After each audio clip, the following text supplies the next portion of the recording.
You're listening to Awards Season. Are we dreaming?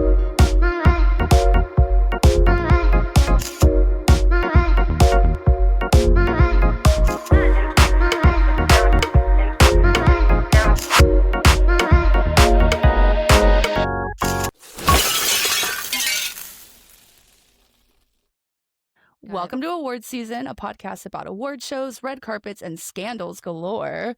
I'm Madison, and here with me is my gorgeous co-host, Samantha. Hi, Sam. Hi, Mad. Love ya. Love you. Oh my God, here we are. Okay, we did it. Bye. Look at us. Oh my God. All right. It's like we've been doing it for Wrapped. 15 years or something. No, you know how long it really has been since we've known each other and been friends? No. Do you want Wait, to know? Because I did the math yesterday. how long? 18 years. Shut up. 8 years. That's crazy. We met as babies. Mm-hmm. We were You were little- more baby than I was. I think you were 19 when I met you, which is crazy. I was 18. I was fresh off the boat Fuck. from Oklahoma. Bro, Yeah. into the wide Seattle theater world. Yep. I think I met you the third day I was in Seattle. Yeah. And we fell in love. People say We they don't did. believe in love at first sight, but I do. I do too. I was like, I want to hang out with her immediately. Yeah. That was my first vibe. It's like, something about you. Made total sense. And then it stuck. And now I can't get rid of her. And now she's with me forever. No, so I thought about you in the shower today. Naturally? As you As do I with your best do. friend. I do. I Yeah. think about you a lot, but sometimes it does end up, oh, I'm in the shower thinking about my best friend. But Yeah. I wanted to bring this up because I don't know if this happened or not. But I was like, Oh, were God. Sam and I in a skit where, and it was for Living Room Project. It was a Okay. theater little project that we did in Seattle Sure. a few years ago. But there was a Living Room Project skit Mhm. where I was like violently hungover, like really hungover. Hmm. And you were this woman that like I hooked up with the night before. Was that me and you? What was that me and you? I'm legitimately asking you. I vaguely remember this. How did I just black this out? But I think we did. Okay. Because it does like hit in some memory points. I remember you wearing like this robe and I was in a blanket and I was like, we had a whole Whose skit about apartment hooking were up. we in? Sasha, we were in C-Scum. We were in C-Scum. Mm-hmm. Was that us? Or did I direct it? Wait, Because I remember you being in this. I was the hungover one. I know that for sure. Like But I was this hungover. feel like Was it Sarah? it Was might it have Peterson? been. Oh, that makes sense. That rings a I mean, Rude. it doesn't really ring a bell, but it checks out. No, I vaguely remember this. And Sasha wrote it? I think so. There was one series we did where she wrote all of them. Because it Right. was like Yeah, the yeah, yeah. postcards she sent out, and it was like Yes. her Oh, thing. yes. Mm-hmm. Because I was in the one where I had like 3 vaginas or something. I was like hooking up with Matawayo and had 3 vaginas. I don't know. Oh my God. And he was like, I don't know what to do. And I was like, figure it out. Don't worry. Nick, she can come in here if she wants. Winona's freaking out. She can come into the bedroom if she wants. Winona Ryder always freaks out. She's freaking out. She's going to shoplift Come here. some shit. Come on, Bubba. You can come in and lay with Mom if you want. That's okay. Okay. Wow, I forgot all yeah. about that. Yeah. So I literally just was like, I'm going to talk about that on the podcast today because I don't know if it was me and Sam because then that means Wow. I'm pretty sure I kissed somebody. Yeah, 'Cause we've it was like kissed I a hooked lot up with her the though, night so like before. that wouldn't. Yeah. Doing it in a show wouldn't be very special It for would us. not be a stretch. No. I anyway. weirdly feel like it was you and somebody else, Mm-hmm. and maybe I It was you. directed it or something, or Yeah. was like with you, but I do remember that plot line. Was it Amy? No. Was It would be Sarah Portclaw? Peterson or Caitlin, maybe. No, Caitlin had moved away at that point. I feel like maybe, I don't know. I don't know why I just was like, wait, did that happen?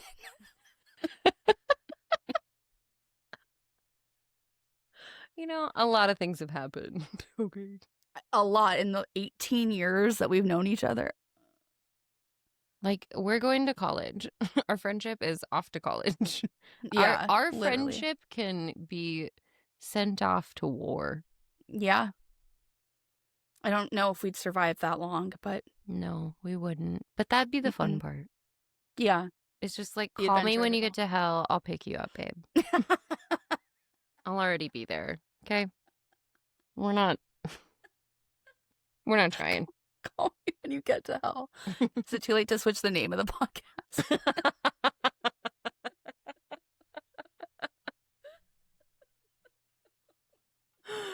Oh, God.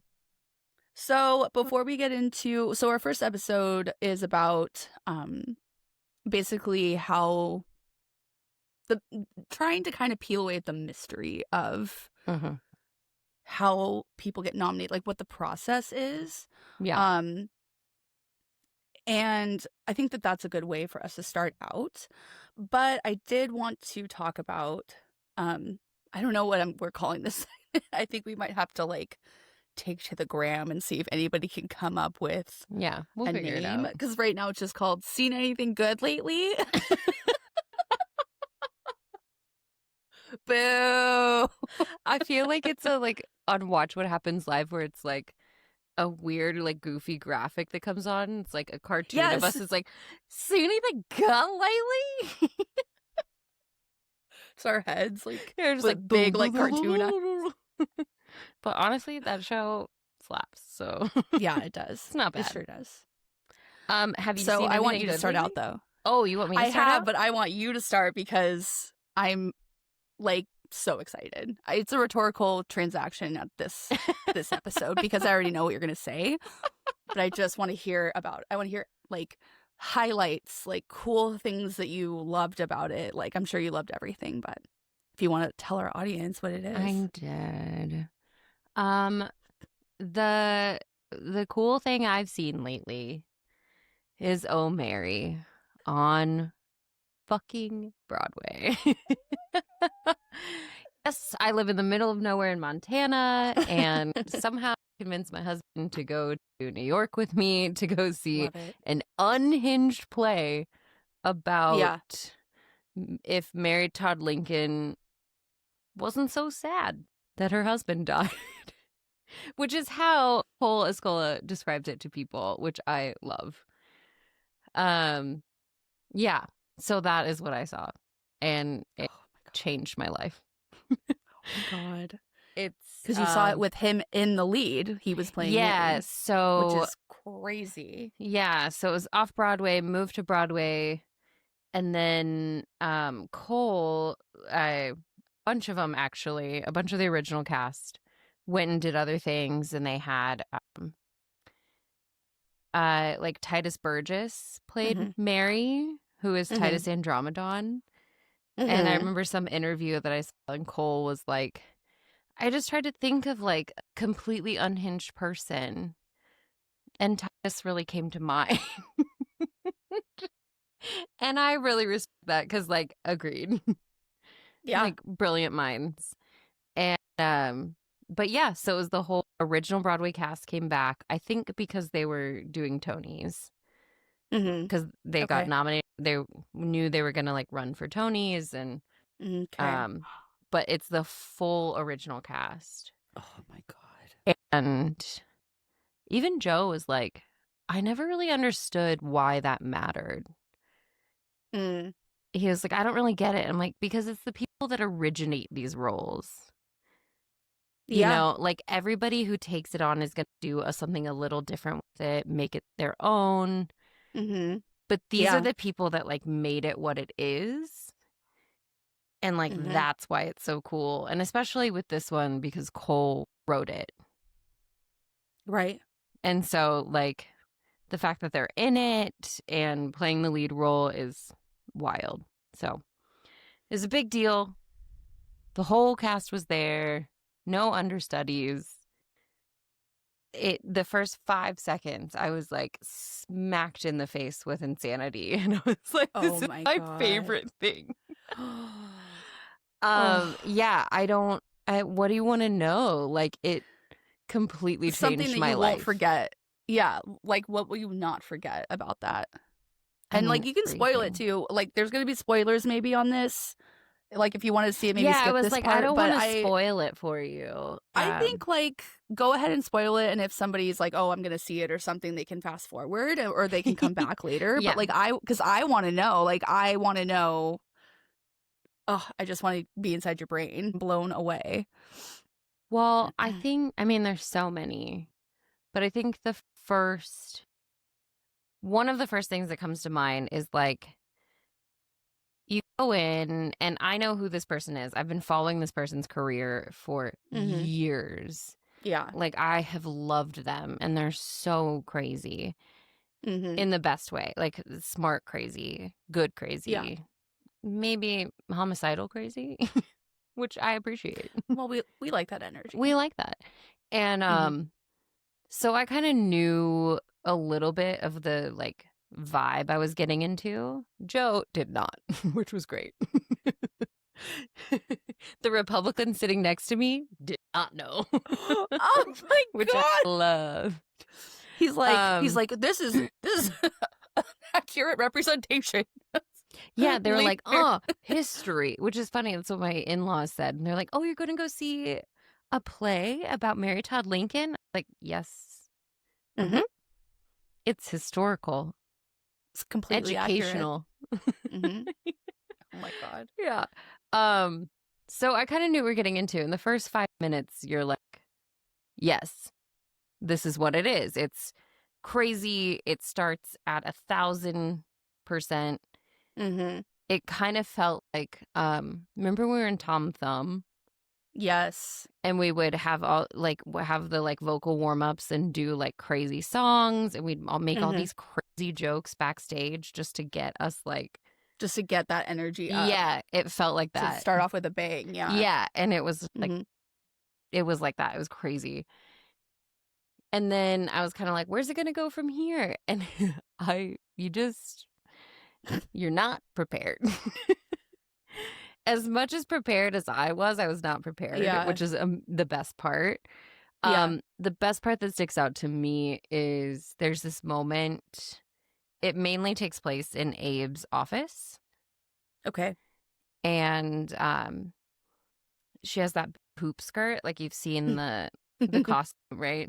Yes. So she has that big ass hoop skirt, which is a character all in itself. I love it. And Mary has a drinking problem. She wants to be a cabaret star. Oh my God. Like it's right before Abe Lincoln. It's like the days leading up to when Abe Lincoln gets assassinated. That was my biggest question of like when does it take? It takes place before he dies. It's all like just like right before he dies. Okay. So their marriage is not great. Okay. We're hitting a point of where like it already sucks. And he's like, all the slaves are free. And she's like, I want to be a star. And he's like, no. There's like a big line in it where he goes, no more gay. Just like, it's like that kind of crazy. And yeah, so it's all in this like boring ass office and just this crazy person like going around in a hoop skirt. And she wants to be also like, how is it gay if it's like a woman? You know what I mean? Like, it's the gayest play I've ever seen. And I mean, like, he's like, no more gay, but it's like a woman wanting to do cabaret. But I don't know. Well, it's also because he's gay. Because Abraham Lincoln's gay. Oh yeah, it's like a famous rumor that they like really lean into, and he's like getting blowjobs constantly, and so he's like, no more gay.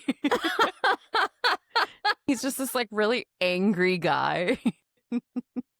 He's like, the slaves are free, but the South hates me and the North hates me. And she's just like, I just want to be in cabaret. Oh my God. And it's I'm insane. dying. Yeah. And so he hires, I'm going on a tangent, but he hires please. an acting coach. And his name is John Wilkes Booth. Is her acting coach. And so she's like the whole fucking premise. John Wilkes Booth is the name? No, that's who it is. The person who assassinated Abraham Lincoln is Mary Todd Lincoln. It's who Abraham Lincoln hires to be Mary Todd Lincoln's acting coach. Because he's like, okay, you want to be a star, like, you need to be a better actor. And she's like, I'm a cabaret star. I'm amazing. Oh my God. Like, oh my God. That's just the premise of the whole thing. That's but there's incredible. back to the hoop skirt. One of my favorite parts. Yeah. Doesn't ruin anything for anyone. It's just like the best directing and a scene study in why comedy is so much harder than drama. Mm-hmm. Mm-hmm. Because she's like having a fit, which she does constantly. Like a fit, yeah. Like she's just like losing her mind. She's I'm drunk and on chloroquine and she's crazy and she can't deal with her emotions. And she like, you know, it like that gets old pretty fast. Yeah. And in this show, it does not. And this moment is like why I was like, this is why I love directing and why I love comedy.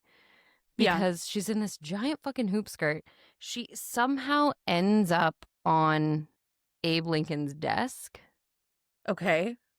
But it takes you about 5 minutes to get there. You're just watching physical comedy. Yeah. Because it's a hoop skirt trying to get on a desk. And then she's on top of it and can't get down. Can't get down. Like, so we're just getting up to get down. And she like tries 1,000 different ways, and her underwear has heart-shaped boxers on, you know, like. Oh my God. Then you're just like watching this thing happen where she's just up and down and can't quite finagle her way around. And then somehow she ends up like on her back on the desk, right? And so the hoop skirt, like, this is her legs. Her hoop skirt is up here. Right? Oh my God. And she's like laying on the desk. And so you think she would these are her legs. You think she would just go like scoot off the edge of the desk. Yeah. Yeah. And walk away. Yeah. Can't figure it out. So the other person in the scene, they like struggle with this for like a minute. And then they just push her off the edge. So she just goes straight down. She's like, and just falls. And for some reason, it blew my mind. I was like, that's how you make a moment work. Dude, physical comedy galore. And it's just stupid shit like that happens the whole time.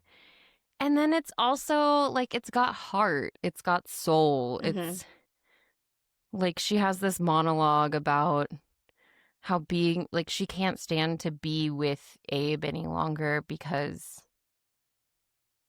Abe is, she knows she'll wake up every day will just be fine. She's like, I'll never have the best day of my life. I'll never have the worst day of my life. Every single day will just be okay. Oh. And it like hurt me. Oh. Joe and I were both like crying listening to it. And then she like, at one point she goes on an audition and it's literally just a cue in front of the curtains to change the scenery behind. But she has a whole audition and it's just like heartbreaking. Oh my God. Because like you've been on that audition. Yes. You're like, you have the biggest dream, or anybody's been on that interview, on that date, on anything, where you have the biggest dreams. Oh, sorry. It's okay. Yeah. It's just like you have these big ass dreams and they just get shot down immediately. Oh, I'm And surprised to hear you say that. Yeah, it was great. Oh, And then it ended with like, the craziest shit I've ever seen in my life. So it's like a musical number at the end. It's awesome. oh, She becomes I'm a cabaret so star. glad. Oh my God. Okay, good. I'm glad she gets it in the end. Mm-hmm. But yeah. I'm so jealous that you saw that, but what a cool fucking birthday present. Like, go, Joe. Oh my God. Good job, Joe. Good job, Joe. Everybody should see it. It's great. Yeah, I feel like I hope I get lucky to see that someday. Like, that's once in a lifetime, I feel like, experience to see that with Cole Escola, with the original cast. Like, Yeah. Yeah, and everybody was amazing. The jokes are incredible. Like, it was just, yeah, it was wild. It was really fun. Yeah, I wish you were there. But we were walking away and Joe was like, I'm really sorry I came with you. Like, you and Madison should have been here. Oh, no. He's like, I feel like you and Madison wrote it. It's like, it does, it is in our, like, vernacular for sure. It sounds right up our fucking alley. So I'm really glad that you got to see it and you got to share it on the podcast a little bit. But holy shit, that sounds great. And maybe we will go someday and see it. We should. I hope it runs forever. It fucking better. It's so good. Also, it's only 90 minutes. So you're like, cool. God, fuck. No intermission. You just like sit down, piece the fuck out, go get a drink. Dude, that shit like makes me hard. Like thinking about a 90-minute show, you know, like what are we doing with this long ass shit? You know, like come not on. everything needs to be 4 hours. It's fine. Dude, no. It's like because we get it. The show doesn't need to be that long. Yeah, we get it. We got it. We're good. Yeah, I got the idea. I'm 3 hours in. Like I don't care anymore. Yeah, The Brutalist. I don't care anymore. Don't give a Adrian fuck. Brody, I don't care anymore. I barely cared to start with. Honestly. But you're really making me like... It's hard. I don't care. I'm God, not that hard. fucking movie was terrible. It's hard. God, it was hard. And it just got harder and harder, you know? Yeah. It's like, get me out of here. Well, it's aptly named. Yeah. It's fucking brutal. I still don't know why it's called that. I still don't know why it's called The Brutalist. Because it was a brutal experience to sit through it. Fuck me, man. Oh, that movie. Fuck. And I bought it because I wanted to watch it before the awards. So I spent $20 fucking on it. I hate that. I'm so Dude, sorry. Okay. Have you seen anything cool lately? Yes. So not even close to being as good as Oh Mary. But for everyone listening, this is a cool thing that Nick and I came upon. We realized that I think AMC does it too, but Regal does these $5 mystery movie Mondays where you pay $5 I've and you heard don't about know what you're gonna this. see. Yeah, and so one was like a horror genre, and it was like, who knows what you're gonna see. And so I didn't know. I thought it was like anything from any time, but it literally is horror movies that haven't been released yet. Like either just got released or haven't been released yet. That's awesome. Yeah. And so we bought 2 tickets, but then Nick was like, there's a Reddit mega thread that are like guesses about what it is. And one was like The Ritual. For anyone listening, like I love scary movies. Like I'm all about awards. I'm all about prestigious shit. But like I can talk about scary movies. Like I don't know why, because I'm afraid of death. But like it's literally the most fascinating and kind of the most entertaining film genre to me. Absolutely. And question my taste if you must. That's fine. But anyway, I would never. I know, that's why we're friends. But so one of the options was this exorcism movie called The Ritual, and Al Pacino's in it too. I was like, if it ends up being that, I won't be disappointed. My vibe is you've seen one exorcism movie, you kind of seen them all. I do love Dan Stevens. I do love Al Pacino. Like, I'll deal with it if that's the movie. But exorcism is not... It's not what you think it is. It's not great. It's not. Like, She's demon possessed. Okay, like We did it. Linda Blair did We it once, understand. and we're good. yeah, we're she good. did it. She did a great job. hmm The devil did a great job picking his victim or whatever it is. And then the other one, which wasn't really horror, but I don't know if you've heard of this, Sam. We love Nick Kroll so much, but We do. so he has a new like dark comedy movie called, I think it's called I Can't Understand You or I Don't Understand You, and it's him and who's the actor who's the lead, like the originated role of Book of Mormon, like the young guy.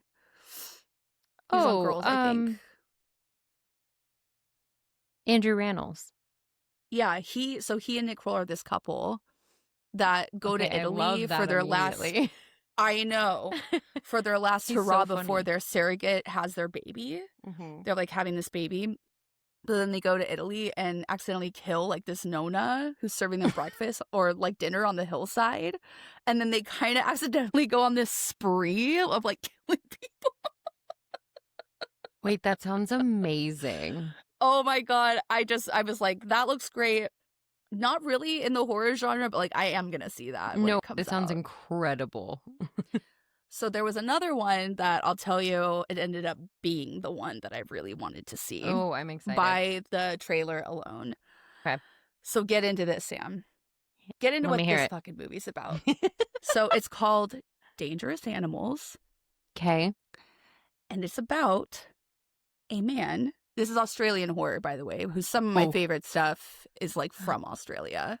Some of the scariest shit is Dude. Australian horror. They are Yes. fucked up down there. They're like not fucked afraid up. of spiders, and so they're like, we'll fuck with anything. And not just like a little spider, it's like a spider. A fucking spider. You seen those pictures? Anyways, continue. And I'm not even like, I'm not a huge, like, I'm not really afraid of spiders like some people are. Snakes are more my thing. But like, yeah, big ass spiders in Australia. But yeah, I don't fuck with so it's them. about a man in Australia who has a tourism boat. But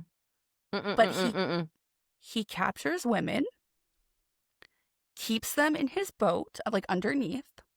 I'm not even close. You don't even know. Captures these women, puts them in a harness, cuts off a piece of their hair before he does this, like a little back piece of their hair, suspends them, like puts out chum, suspends them over the water and has sharks eat them. And he films it on a VHS while they're being eaten alive. And then when they're eaten alive, he puts it in a little VHS, like clear VHS holder, and makes their fucking hair clip into a hair lure, like a fishing lure. Tapes it to the VHS and like has a whole collection. It's the coolest movie.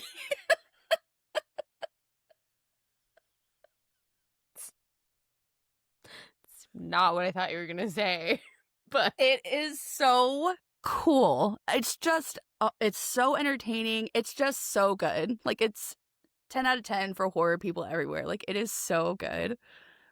Entertaining, well kind of written, well paced. I gave it like 4 out of 5 stars on Letterboxd. It's so good. what? Yeah. So, I have so many questions. Yeah, go for it. Yeah, please. So it's a tourism boat. Yeah. So does he only accept clients that are women?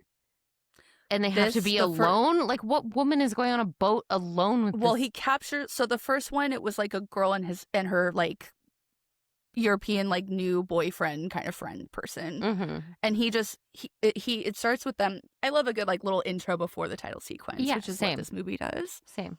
So it's like this guy and this girl, and the girl's really scared, and it's a horror movie, so they're like have a little jokey time where this guy who's like been funny. like into a Seth Rogen, yeah, like it's funny. He kind of looks like a serial killer Seth Rogen, like he really does. This actor, his name's Jai. I forget. I'll have to look it up on my Letterboxd, but he's so good. He's so good. Nick mentioned, he goes, you don't see a lot of villains all the time.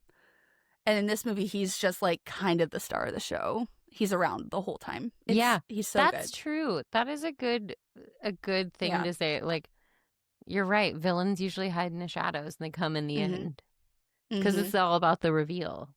Yeah. But I kind of like that he's out in the open. He's very like showboaty, very showboaty. It's like Ted Bundy. But, yeah. Well, the coolest thing about it was like, because, okay, feeding people with sharks, gnarly, but there's this really neat serial killer aspect to it that I love, right? But in the beginning, it's this girl and this guy, and she's really nervous because they're going to go like in the cage to see the sharks swimming around. And she's like, I'm really scared. Like, I'm kind of nervous. And then he's like, no, say it with me. He's like, baby shark, do, do, do, do, do, baby shark. So they like sing the baby shark song. Stop it. And that kind of like loosens them. She's like, this will be fine. So then they like go into the cage, and they're just there's this weird, beautiful moment of them just like being surrounded by sharks, and sharks are so beautiful, like animals, blah blah blah. And then he like hoists them up, and then just straps the fucking harness on the guy and just like feeds him to the sharks. You're like, this movie is sick. So he does it to the guy, and the girl watches, and then he like he straps him in a chair to watch. You have to be strapped to a chair to watch it, and then he like brings her underneath the boat, and then it goes to this surfer. Like, so then the title sequence happens. Yeah, dangerous animals. You're like, that happened already. Yeah, I'm so in. Like, we know what we're getting into now. You don't really know about the VHS recording thing. I don't think you realize that until she dies. Spoiler alert. The first girl he captures dies. I thought we all knew that. She's the Drew Barrymore. I just thought that was going to happen. Yeah. But there's this surfer girl that he captures her and out of her van. That's how he gets her onto his boat.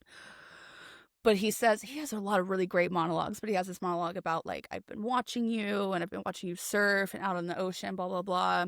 And so it's an element of like watching people too. No. So it's like a tourism boat watching people. Yeah, it's very creepy. It's very scary, especially as a girl. You're like, yeah, that's terrifying. You're like, that's a Tuesday for me. Yeah. Oh, that's me walking around. It's me walking my dog. Great. Yeah. Thanks, guys. Is there like I don't mean to be weird, but is there like a sexual aspect to it? There isn't. But he just is like, I love seeing people get eaten alive. It's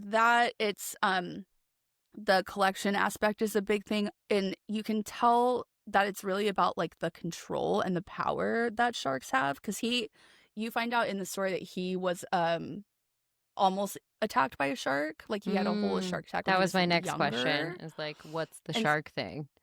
Yeah, and he's like obsessed, and he has this whole thing where he's like, did you know that sharks blah blah blah blah, like talking to this captain, and she's like, I don't give a fuck. And she's like, you're not, you think you're a shark? You're not a shark. You're a little bitch, basically. Like, you fucking suck. And because he does that, he goes on this whole like diatribe about how great and obviously sharks are great, but yeah, it's the aspect of power, control, and like knowing everything about them. I have control and power over people. Yeah, because there's this whole drug thing too. He drugs them to get them up to be, there's this whole thing. And I mean, they can't fight back. You got to get them in a harness. Yeah. We get dogs in harnesses every day, and they are really mean about it. Yeah, they're very dramatic. Even though that's what they want. Yeah. We all know like, we're doing this for you, babe. But like, you think I want to go out right now in the sweltering sun? I absolutely don't. I'm doing it because I love you. Okay, so what is this movie that you saw? Dangerous Animals? Is that Dangerous Animals, and I described it on Letterboxd as Jaws meets Silence of the Lambs, because that's how I feel about it. It was really, really good. So I feel like we're starting today with the Tony's recap. Oh, my sweet, sweet Tony. Oh my gosh. Honestly, I think it's one of the, just because we're doing this podcast, which I love, And it's just, I think it's the only one I've watched like beginning to end in my life. Of the Tonys? Yeah. I know. Whoa. I know. Well, after I'm we're not afraid to talking, admit it. yeah, no, you shouldn't be. It's just wild. Because also It is it's wild. long. It's like 4 hours. Yeah, it was long, but it was like 2.5 hours. But I was like, oh yeah, this is long. Yeah, it goes. Yeah, but I don't mind it because they're like doing stuff, like they're I mean, I guess the Oscars does that too, like they do live stuff. The Oscars does do that, but also let's think about the Oscars this last year where there was like a weird ode to James Bond. Do you remember that with like Doja Cat, who like looked stunning and sounded great, but I was like, why are we here? I think I blocked it out. Like, 'cause I there's not a just didn't James Bond understand. movie out. What are we doing? Yeah. Yeah. Where the It's so weird. Tonys, like, I was researching it and they were like, the reason they decided to televise it was because theater is live performance, it's inaccessible to a lot of people. Most people will never see these shows. Yeah. And so they were like, we want to televise it and have performances so people at least get a little bit of it, Mm-hmm. which I think is so cool. Well, and it makes sense because I'm like, how would I ever like see these? Exactly. You know, I've always been on the West Coast, and like going to New York or something is like not to see like theater is not a thing. I forget who it was. One of the winners from the Tonys was like, go support your local theater, which I appreciate because it's like, well, yeah, because that's kind of the like stepping stone of going to New York to see it. But yeah, I think that's the reason why. I think for me, like, I just have to be completely honest with myself and with everyone listening. You know, musicals have never been my thing. I think that's the first thing you told me. When They just, when we became friends, you were like, I hate musicals. And I was like, cool. yeah. Sick. Because I was like, I'm in theater school and I just got to be honest with everybody, you know? Yeah. But watching the Tonys and getting into this vibe of like Broadway and performances and all that stuff. First of all, I loved it. I loved this award show. You know, I thought it was fabulous. I thought it was entertaining. I thought, I'm like, I wish the Oscars was more like this. Right. There was a point where I like was like, this is hard for me. And I think it was, see, this is the thing about musical theater is when what was it? Real Women Have Curves was one of the musicals, and she's just typing on a typewriter, right? And I think the song's about like juggling her life. She needs to her life. Yeah. And everyone's around her while she's typing. They're like, like while she's typing, and I just go, enough. All right. That shit, I can't. I love that. That's so funny. Like the leg just shoulder in, like she's typing. It's not typing choreography. We're typing. Yeah. We're typing. She's so busy. Blah blah blah. And it's just like I just don't think that my brain computes that as anything. You know what I mean? My brain just hits a wall a little bit with that, where I go, I don't know. I hate that. I just hate it. I hate it. That's fine. You're allowed to like hate it. Not to say it's not valuable. You don't have a talent. It just is not. Yeah, no, I just can't. I can't do it. So the Tonys are a very long night for you. Yeah, it's a bit of a long night, or a long like morning, because I watched them this morning. But I'm surprised that there was only a little bit that really bugged me. There was another one. I think it was like I think it also is a thing where if I am watching a musical, we get to act 3 or something, and it's just been songs the whole time. I think I just start to be a little bit like like being assaulted by song.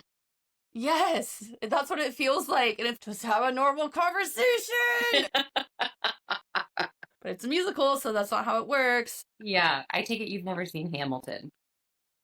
I've never seen it live, but I remember when I first moved to Portland, I remember texting you and telling you that I was listening to the whole soundtrack, which I did. Yeah. Only once. Yeah. No, but, I only say that because it is they put it out on like Disney Plus, I think, Yeah. or something like that. And it is Mhm. genuinely like almost 4 hours long, and Yeah. there's no dialogue. Yeah. It's literally a hip opera, Yeah. Yeah. for lack of a better word, a word that I absolutely hate, but that is absolutely what it is. Yeah. No, And it's I long guess as hell. it is really long. I think that maybe that's why I leaned into it more a little bit though. Because I like that music genre anyway. Yeah, and the story is all there. Like it You know, is. I'm a history person, so it's like Yeah, this, it's not especially just American history I feelings. love. They're Yeah. literally telling stories because there's no other dialogue in it. Right. Right. But And it's like I just think that that's like the inside of Lin-Manuel Miranda's brain. You know what I mean is I that. agree. So It's I just like seeing that. Like that's cool to ADD see. chaos. ADD chaos, historical, hip Yeah. opera, hip hop how did you say it, Sam? Hip opera. Hip opera. Hip Yeah. hop anonymous, if you will. Yeah, I love musical theater. I tried to deny it for so long, but I'm a nerd and I do really love it. I'm very entertained by it. I have a harder time with older musicals because it is all the like typing choreography. It's like typing, we're typing, we're typing, we're typing. And it is Busy. so many of them are like that. Yeah. And none of those are my favorites. Yeah. And of course, all my favorite musicals are the weirdest ones. It makes complete sense. But yeah, I had a lot of fun watching it. I thought Cynthia Erivo was a great host. God, she really killed it. She can sing the house down. Every look killed it. She made funny, quippy jokes, but it wasn't like a Ricky Gervais kind of joke. Mm-hmm. But I feel like she and the Tonys are pretty self-aware. Mm-hmm. Something after we talked the last time that I didn't talk about at all were the performances and why hosting the Tonys is a very different job because you have to be a performer on Broadway. And all of the greatest ones I can remember are very self-aware, are very honest, are really fun. And you just like have to have that. And so I think she did a great job doing that. Whereas our other award shows don't do great at hosts very often. There's only a few really good success stories there. Very few. But yeah, so I thought she did a great job. She looked incredible. Yeah, I think that I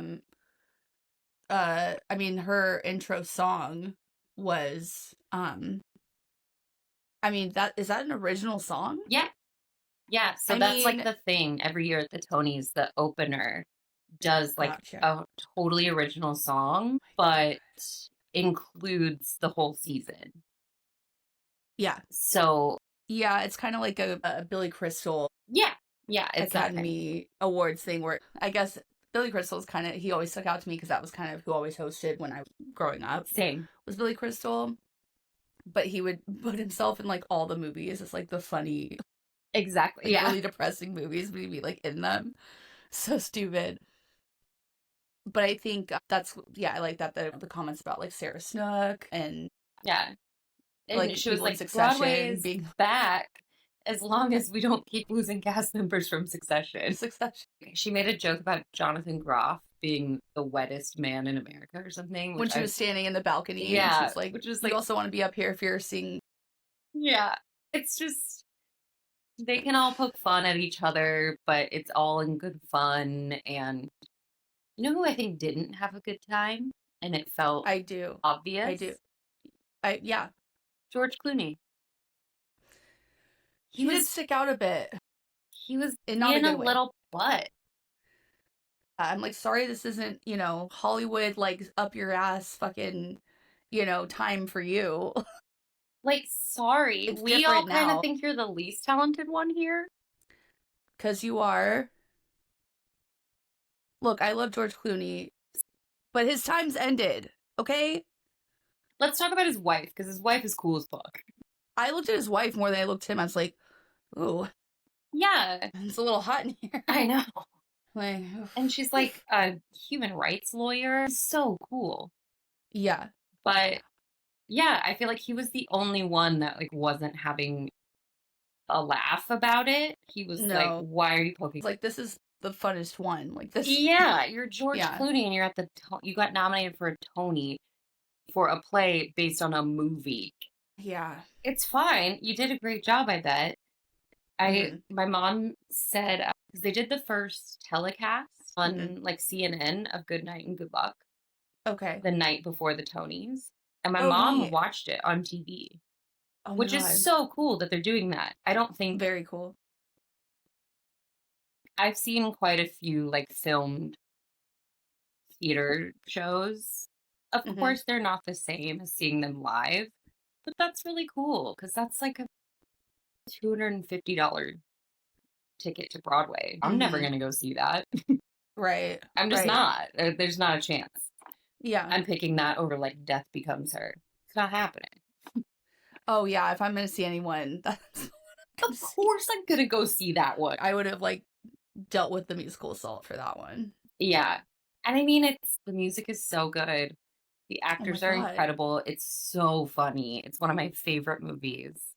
Oh my God, I love Death Becomes Her. That movie is like flabbergasting. Like, It is. How did that movie get made? Why is Meryl Streep in it? Why is Goldie Hawn in it? I don't know. Why is Bruce Willis in it? Why is Isabella Rossellini in it? Why? So why many are they questions. And why is it so good? Why is it so gay? It's Why perfect. is it so perfect? It's like a perfect movie. Why is it comedy gold? It's so good.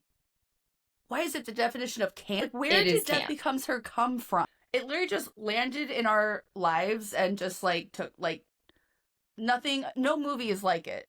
No, and I feel like people have slept on it for a really long time. Yeah. You know who the first person I ever watched Death Becomes Her with was? Who? Jinx Monsoon.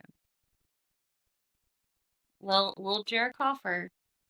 We got to talk about Jinx Monsoon now. Did you see her on the Broadway fucking stage at the Tonys performing? Oh my God. I literally started crying.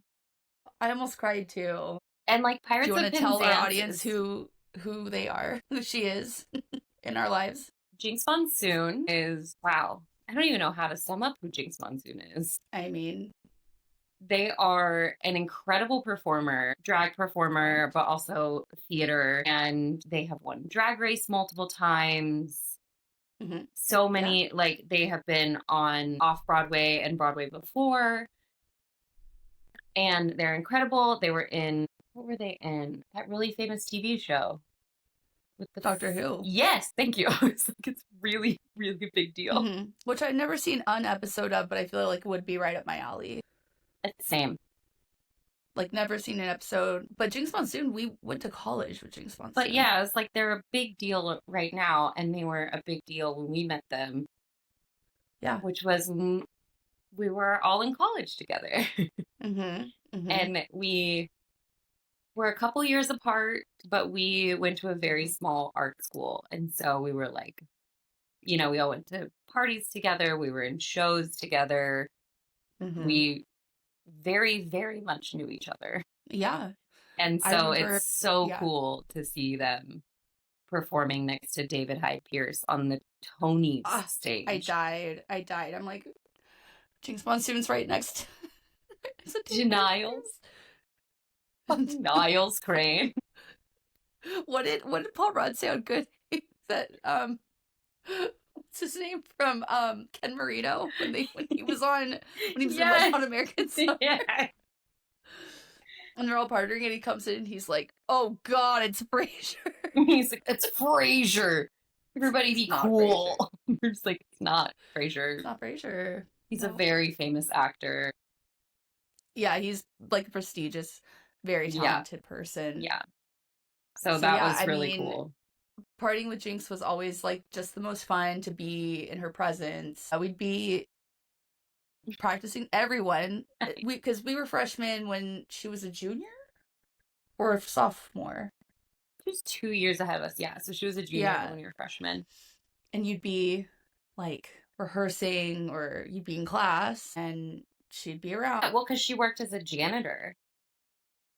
Like, Just we to all kinda, did like work study jobs. You know, you work at the box office or something to help pay Yeah. for this very expensive school.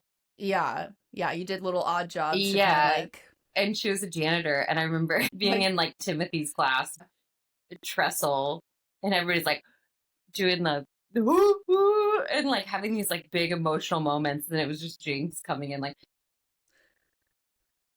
yeah, with their headphones on, has no idea we're there.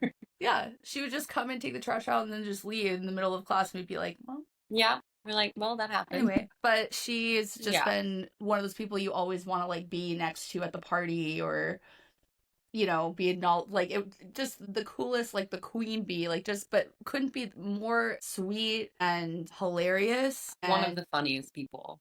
Just, I remember sitting in the cafeteria and she was talking to me and just a couple of us, and she was talking about a porno that she had watched recently. That sounds right. She was like, yeah, and then the aunt came in to the sleeping nephew at the party, and she goes, I guess we'll just keep it all in the family, and took her shirt off, and they started having sex. And I was just like... Yes, 100%. 150%. Yeah, it was magical to be around her. And we all knew, you know, she's going to graduate. Yeah, she's one of those people you like... And just be famous. You just like can't touch that kind of talent. No. And I remember... To the roof, like... Yeah, like one of the first big roles she got was Angel in Rent in Seattle. Mm-hmm. And we're like, oh my God, that part is perfect for you. Yeah. You'll be so good at it. You're an incredible singer, a performer. And then it was just like, from that point on, I was like, oh no, that's not even close. That's just too easy for them. Yeah. We need bigger, we need better. And holy hell, is she doing it? She's doing it. I'm like, I know her. I know. I'm just like so proud to be like, you got drunk and fell asleep on my couch. Mm-hmm. But we all did that for each other. So I was going to say, we all did that. Yeah. But no, I am just so proud. And somebody who is genuinely a very kind, wonderful person who is also wildly talented and would help you with anything you needed, be around if you needed somebody to talk to, like just a wonderful creature.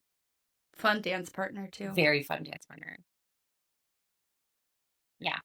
So that was cool. I started crying. I wanted to hear, it was very cool seeing her on there. I wanted to hear your thoughts because I texted our Instagram hoping that you would see it because, and we will get into this, I think, over the course of our podcast, but I just need you. I need you on these things because I don't know, like Sarah Paulson's dress, okay? Yeah. Right. So I saw it. Yeah. And I sent the Instagram a question because I need to understand. I don't know if I ever will, but help me understand. To me, I look at Sarah Paulson's dress. Yeah. And I'm like, it looks like the 80s threw up or something. I don't think it looks good, but I read articles time after time that are like, she ate, it's perfection, it's couture. So I'm gonna need your guidance throughout this because I literally messaged us on our Instagram being like, is this a good dress? And you know me, you've known me for 18 years. You know that I wouldn't say that I don't have a sense of style or that I don't have a good eye for you have things that look good. Yeah. But when it goes into the fashion stratosphere of like what's like high fashion or couture, like I'm lost. I don't know why that's good and that isn't. You know, I don't know why she looks good and he looks bad. I don't know the rules. Well, and so I'm hoping you can shed light on our podcast of why things are good and why things are I not could good. Talk about this for years. My TED Talk is to my grave. I could talk about it forever. Because I love Sarah Paulson. I love her. But that dress did not look okay to me. But am I wrong? Maybe I'm wrong. No. I don't know. See, okay. My first thing is on our last recording, we talked about, I was like, some people can just get away with shit. Mhm. And she was the first person I thought of, and I brought her Okay. up, and I was like, she can just do it. Mhm. She can do weird stuff, and you just go, yeah, you pull it off. You Yeah. live in that. You live in that world, and like, good for you. So she's sort of And given a pass. not by everyone, by me Okay. personally. Okay. Good. I'm glad you clarified that. Yeah. A lot of people hate a lot of things she wears, but Yeah. I personally, I'm like, she invented the cunty bob. I'm really glad Leslie Bibb is back, but like with White Lotus, and I'm like, no, it's Mother Paulson. Yeah, She I was did the going to even cunty say bob. Emma Stone tried that too. A lot of people try. Yeah, I get Sarah Paulson does something with it that's a little elevated and She just better. does. And she has her own sense of style. I think that's a big thing. Mm-hmm. It's like everybody loves to hate on Lady Gaga for like the meat dress, the crazy bubble dress, or like whatever it is. Mm-hmm. Like it's her own thing, so you kind of can't judge it. Mm-hmm. It's honestly the tryhards that people judge the hardest. Yeah. Where people are like, I have a really good stylist. Sure. Okay. They got me here. Mm-hmm. And it's like, okay, but like, what's your style? So my big thing is, I don't think there are any rules. I think I just ingest a lot of different kinds of fashion in a lot of different ways, like through costuming, through red carpet, through magazines, through movies. It's what I look at first most of the time. Mm-hmm. And I think because it's that storytelling aspect, like some people do get passes. Because I'm like, that's just who you are, man. I can't judge that. Mm-hmm. So I don't think there are any rules. Okay. Okay. I will die on that hill. Okay. That there are no rules. But for me, Sarah Paulson's dress at the Tonys last night was so perfectly her. Mm-hmm. It's not about being flattering. Mm-hmm. It's not about like stunning. Mm-hmm. She's like, I like that. I like architecture. I like structure. And it works for her. Mm-hmm. That's my opinion. Okay. It could be the wrong one, but that is my I thought it was great. Any other like highlights that you loved on anybody last night? I mean, I have a whole thing I'll put on our Instagram about like red carpet. as we talk about the look. Yeah. But please do. I think, I mean, obviously Cynthia Erivo. Yeah. Her red carpet look was out of control. Every look was really Every good. look was good, but that one that just purple like dress at the end really blew my mind. Audra McDonald's dress was a hate crime. It was a crime. She was committing crimes. And she's so stunning, and all this drama is around her, and I'm just like, who allowed this? Purple. Not okay. Yeah. It was that dress was bad. It was bad. Cole's dress was great, inspired by Bernadette Peters, which we love. Something shocking. I really liked Nicole Scherzinger's outfit because it's the red. Because it is exactly what I want from her. Like some people I want to like really do something different on the red carpet. Like, me more. Yeah, you're stunning. We get it. You're pretty. Let's be fun. But for Nicole, for this thing where like, did you see her performance? I did, yeah. She's got a voice like nobody's business. I thought it was okay. I just think she has this incredible voice, and okay, she's a pussycat doll. We're millennials, will never not think of her that way. So yeah, we have that kind of mindset. Yes. But I So thought there this were was times like that her I moment. could feel her voice straining Sam a little bit. Yeah. I mean, it's the Tonys. They've been drinking all day. There's Well, always and like, I guess she performed that day too, right? Earlier. yeah. Yeah. So Most of them did matinees. she did, I guess, that Yeah. day earlier. Yeah. But it's like, it does sound a little strained here and there, but you're still like, holy shit. Yeah. And so I think it was her moment. And so I like Mhm. that she was just like, this is who I am. Mhm. I'm a pussycat doll who's nominated for a Tony. I'm like, will Nicole Scherzinger EGOT before George Clooney? Maybe. Yeah, because he didn't win. So I think maybe she just kind of bugs me. I don't Yeah. know, Nicole. I think I don't like when people thank God in their speech. Me either. I immediately just looked away. Like coming out of the gate, like, God, I'm giving all my glory to God. Mm-mm. Gosh. Like, okay, Kanye. I can't with it. That part Kick rocks, does man. bother me. Because also when I heard she was in this show, it's a very famous show. It's a revival. Patty LuPone started this role. You know, like, it's big Right. shoes to fill. And I was like, okay, so you guys put in like somebody from Hollywood so you could sell tickets to a revival. And then Right. everybody was like, no, she blew it out of the water. She kind of bugs me too, but I was like, good for, like, get yours, yeah. go get yours. Take your flowers. I think Matt Rogers, he was in an interview. I want to say it was like Good Morning LA or something. And Matt Rogers was on it. I love Matt Rogers. But he goes, I think it's Nicole's moment. That's what he said when he was asked. I heard that, yeah. Win.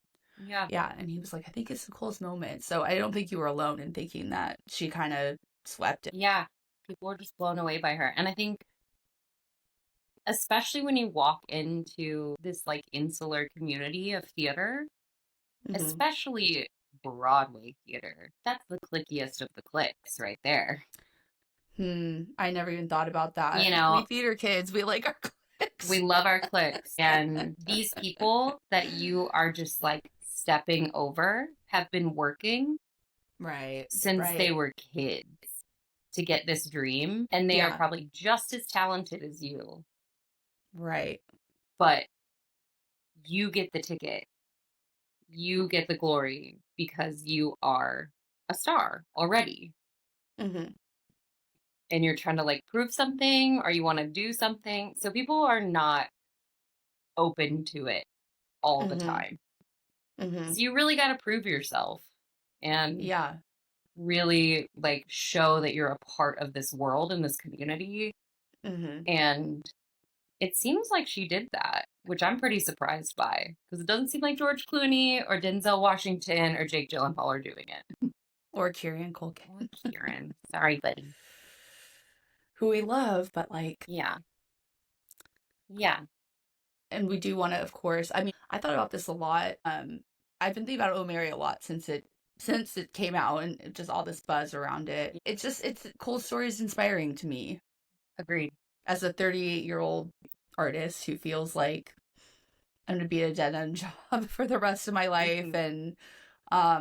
you know, I haven't accomplished like what I want to accomplish in my artistic like life yet. Yeah. It just feels very heavy. Do I have dreams? Do I have a dream anymore?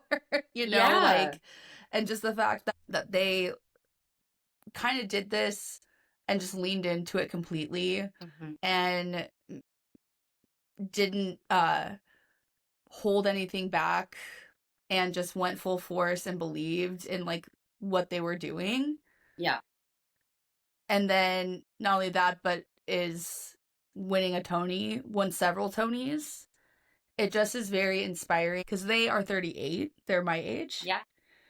And so that's inspiring to me, to just say fuck it. I completely agree. And, like, what we were just talking about with, like, the theater cliques and stuff, it's like, that is a person who has been working constantly. Like, they have been putting in the work, and we're just kind of like hitting that same moment where, like, yes, they had some, what I think, very successful roles and stuff, but being in this world, everything is fleeting. Everything goes away at a certain point. So you've got to think about the next thing. Yeah. And even though they've been relatively successful, very successful in my mind, because I love an Mine too. absurdist comedy. Yeah. And Obsessed. they're on the Amy Sedaris show. Like Exactly. They made it, in my opinion. That's the dream for me. What But else do you like, need? I get it. We can do other stuff too. Yeah. But that they have been working this hard for this long, and then we're just like, you know what? Fuck it. Yeah. I want to make this. I want it to be these people. I want to tell this story. And that's what they keep saying in their interviews. Sam Pinkleton, the director, he was like, it just feels like an honor because I didn't get hired to like basically do a revival of somebody else's thing. This is entirely what we wanted to do. Yeah. And we thought, if it only lasts a couple weeks, who cares? Because we finally made something we really wanted to make. Yeah. And then now they both have Tonys for it. It's just such a success story to me. And that I got to see it in the last month. And That's is like, crazy, Sam. I know, it's wild. But that it was like true absurdist comedy in every way. You just don't see anymore. Yeah. It doesn't get success. It doesn't get recognized. It's I Think You Should Leave. It's Christopher Guest. It's Amy Sedaris. Like these people do not get praised enough. Right. And so I'm just so glad that it happened. And I think it's a real testament. Like, do your shit. Just do what you want. Do your thing. Yeah. Even if you think like no one's gonna like it. Tim Robinson was fired from SNL. Exactly. Because it like wasn't in the wheelhouse of SNL. And now you watch SNL skits and you're like, oh, they're taking off of the I Think You Should Leave vibe. Absolutely. Now. And so it's just a whole lesson to me. Like, do your shit. Yeah. Do what you think is good. I completely agree. agree. Or do what you enjoy. Yeah. Do it because what it really is your point of view. Yeah. And your point of view is different from everybody else's point of view. Yeah. Your specific point of view. Or what your specific point of view on like what's scary, what's funny, what's dramatic, what's, Yeah. And I'm actually, it goes kind of into one of my letterboxed talking about that, thinking about that. Yeah. I will say Sarah Snook's dress was a 10 out of 10 for me. Really? I really liked her dress, but I'm like, am I wrong that like the structural shoulders are those out? No. See, I don't know. No, I was obsessed with it. I think the color was wrong. It was kind of skin tone, like her own skin tone. Which I'm fine with, but it doesn't need a sparkle. Okay. Like it had a glitter to it. I was like, yes. Okay, Edward Cullen, like, what are we doing?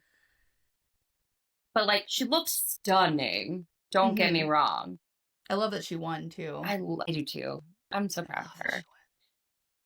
As if I know her. We're so proud of Sarah. But I mean, she did. We're proud of you. She did an incredible thing. So she did. I'm glad she won. I think the glam was right.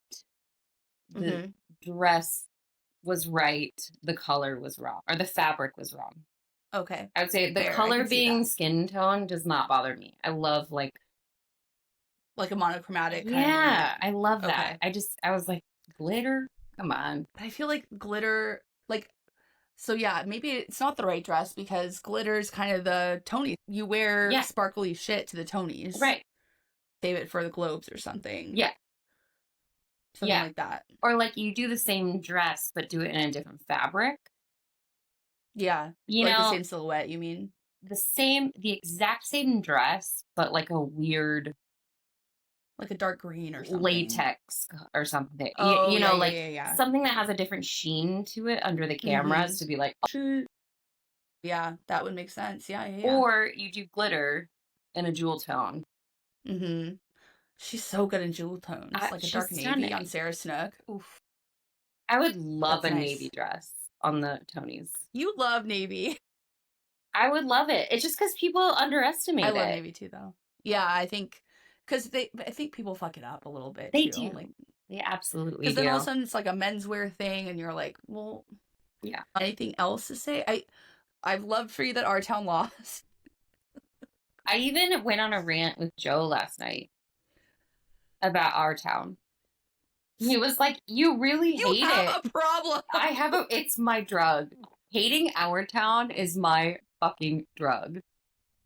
I hate that play so much. Get off my balls, beast. So this is with it. I can't. Somebody explain it to me why you like it. I get why it's important, why it's a play everybody does. But, like, why do you like it? Why are you bringing it back? Tell me. So we're gonna. It's like me, like, choking someone going, tell me. Tell me. I think what we should do for the Instagram is that we should post, like, different iterations of the stage play through the years of Our Town, and just take a poll, like, ask people to comment, like, why do you like it? And it's just me in the corner just going, see what people say. Because guess what? If you look up all those productions on Google, they all look the same. Who's doing something new? What are we doing here? Young Sheldon was in it. That's fun. Is it? No. With their reclaimed wood, fucking... Come on. You pantomime one more pee at me, I'm gonna kill you. I can't. I hate that show so much. I think we need, like, award season merch that just says Our Town with, like, a big thing over it. You just hate it so much, and I love that. I'm sorry. This is only our second recording I'll never of this stop podcast, hating and it. we're talking about it again, about how much you hate it. I'm so excited about it that it's already a thing. I do genuinely hate it. So it's nice to get it off my chest. Yeah, this is therapy for your hatred obsession. Hatred. This fucking show. You hate musical theater, so you know. We're all allowed to hate things. We're all allowed to hate things. Are we dreaming?